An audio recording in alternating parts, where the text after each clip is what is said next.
Writ एक बहुत ही important topic है किसी भी गवर्नमेंट एग्जामिनेशन के लिए। तो आज हम समझेंगे अबाउट रिट, इससे संबंधित कॉन्स्टिट्यूशनल रेमेडीज़ क्या और डिफरेंस चेक करेंगे रिट ऑफ सुप्रीम कोर्ट और हाई कोर्ट के बीच के डिफरेंसेस को।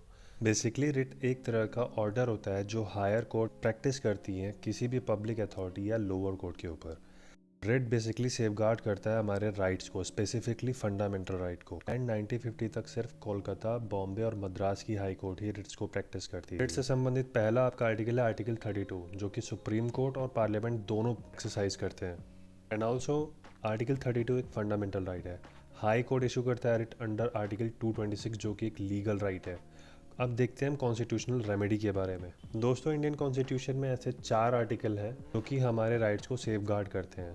पहला है आपका आर्टिकल 13 फंडामेंटल राइट, जो कि जुडिशियल रिव्यू के लिए है। फिर है आपका आर्टिकल 359 इमरजेंसी के केस में, स्टेट इमरजेंसी के केस में फंडामेंटल राइट को कर्टेल नहीं कर सकता है। बाकी 2 आपके रिट है हमारे पास, जिससे आप ऑलरेडी फैमिलियर हो। सो ये है आपका कॉन्स्टिट्यूशनल रेमेडी। नाउ हम डिफरेंसेस चेक करेंगे बिटवीन सुप्रीम कोर्ट और हाई कोर्ट के रिट्स के ऊपर। 3 ही डिफरेंस है। टेरिटोरियल ज्यूरिसडिक्शन, जो कि पहला है, सुप्रीम कोर्ट का territorial jurisdiction all over India है, जबकि हाई कोर्ट का रिस्पेक्टेड स्टेट में ही है।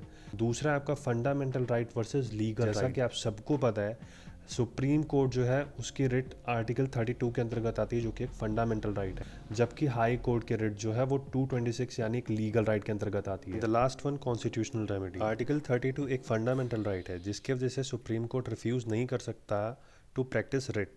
वहीं आर्टिकल 226 एक लीगल राइट है, जिसके वजह से हाई कोर्ट के पास एक डिस्क्रिशनरी पावर है कि वो रिफ्यूज़ कर सकता है किसी भी केस को।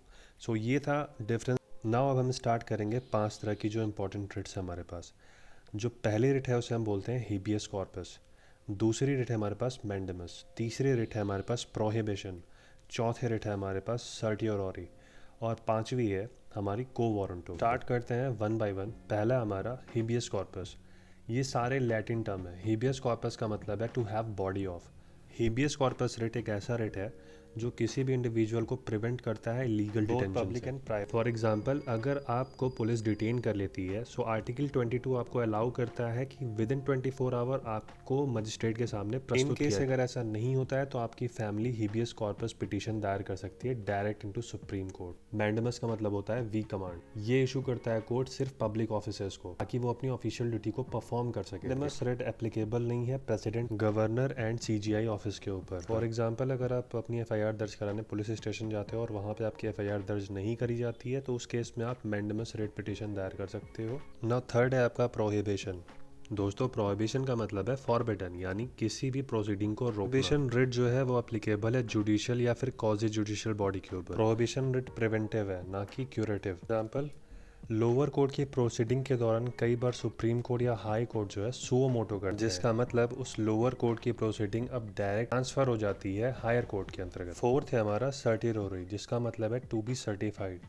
ये प्रिवेंटिव भी है एंड क्यूरेटिव भी है। सपोज दैट आपने किसी भी तरह का फाइनेंशियल फ्रॉड नहीं करा है, बट फिर भी आपको जेल हो गई है एंड लोअर कोर्ट ने भी आपको दोषी करार दे दिया है। लोअर कोर्ट के इस वर्डिक्ट को चैलेंज कर सकते हो on the ground of writ of certiorari. Certiorari writ के पास इतनी पावर है कि सुप्रीम कोर्ट इसको एक्सरसाइज करके लोअर कोर्ट के डिसीजन को क्वैश कर सकता है। ये रिट एप्लीकेबल है judicial and quasi judicial body के ऊपर। 1991 में ये एडमिनिस्ट्रेटिव बॉडी के ऊपर भी एप्लीकेबल हुआ। लास्ट है हमारा को वारंटो, जिसका मतलब है बाय वॉट अथॉरिटी।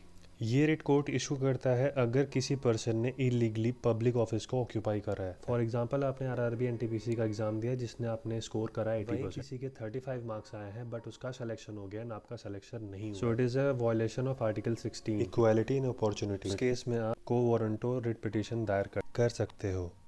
सो इसी के साथ ये टॉपिक यहीं खत्म होता है। इसी और भी वीडियोस के लिए do like and subscribe the channel guys.